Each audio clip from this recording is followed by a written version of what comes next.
जब मन उलझनों से भरा हो, जब मन में युद्ध चल रहा हो, हम सब के जीवन में एक क्षण ऐसा आता है जब हमें कुछ समझ नहीं आता।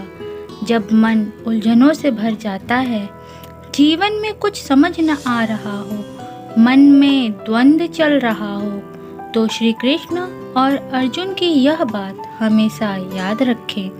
श्री कृष्ण ने अर्जुन से कहा था, कभी भी क्रोध में कोई फैसला ना करें।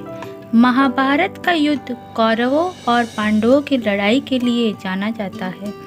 अर्जुन जब युद्ध के मैदान में आए तो उनके सामने खड़ी थी कौरवों की सेना। अपने गुरुजनों और अपने भाइयों को देखकर अर्जुन ने श्री कृष्ण को कहा कि वह युद्ध नहीं कर सकते। उन्होंने कहा कि जिस गुरु से उन्होंने शिक्षा ली है, उनके साथ वे युद्ध कैसे कर सकते हैं। तब श्री कृष्ण ने उन्हें उपदेश देते हुए कहा, जो लोग अपने मन पर नियंत्रण नहीं रखते हैं, उनका मन शत्रु के समान कार्य करता है।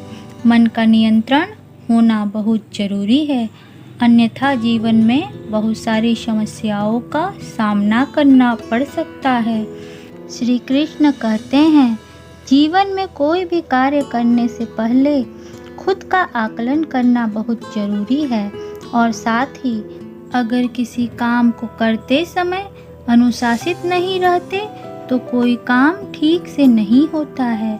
श्री कृष्ण कहते हैं, कोई भी काम करने से पहले खुद पर विश्वास करो।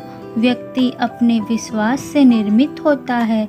जो जैसा विश्वास करता है वह वैसा ही बन जाता है। श्री कृष्ण कहते हैं, हर काम के लिए अभ्यास बहुत जरूरी है। अगर आपका मन अशांत है तो उसे नियंत्रित करना कठिन होता है, लेकिन लगातार अभ्यास करने से, कोशिश करते रहने से उसे नियंत्रित किया जा सकता है। श्री कृष्ण कहते हैं, कभी भी क्रोध में कोई फैसला नहीं करना चाहिए।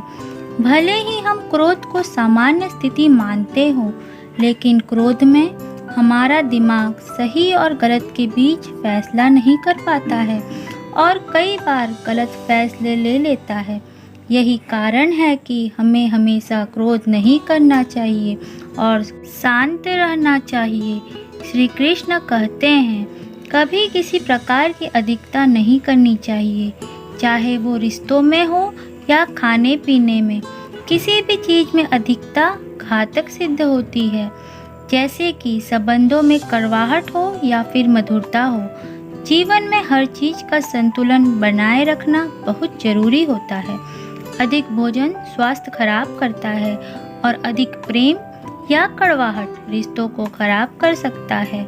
श्री कृष्ण कहते हैं कि दो प्रकार के व्यक्ति संसार में स्वर्ग के भी ऊपर स्थिति में होते हैं। एक जो शक्तिशाली होकर भी क्षमा करता है और दूसरा जो दरिद्र होकर भी कुछ दान करता है। हमें हमेशा दूसरों की गलतियों को माफ़ कर देना चाहिए, हमेशा आगे बढ़ना चाहिए। भूतकाल की बातों को सोचकर दुखी नहीं होना चाहिए। हमें वर्तमान में जीना चाहिए, क्योंकि वर्तमान हमारे हाथों में है। उसे हम अपने कर्मों से बदल सकते हैं। भूतकाल बीत चुका है। अच्छी यादें हमें प्रसन्न करती हैं, बुरी यादें हमें दुख पहुंचाती है, और भविष्य तो निर्माता के हाथों में है। जो श्री कृष्ण चाहते हैं वही होता है। जय श्री कृष्णा। राधे राधे।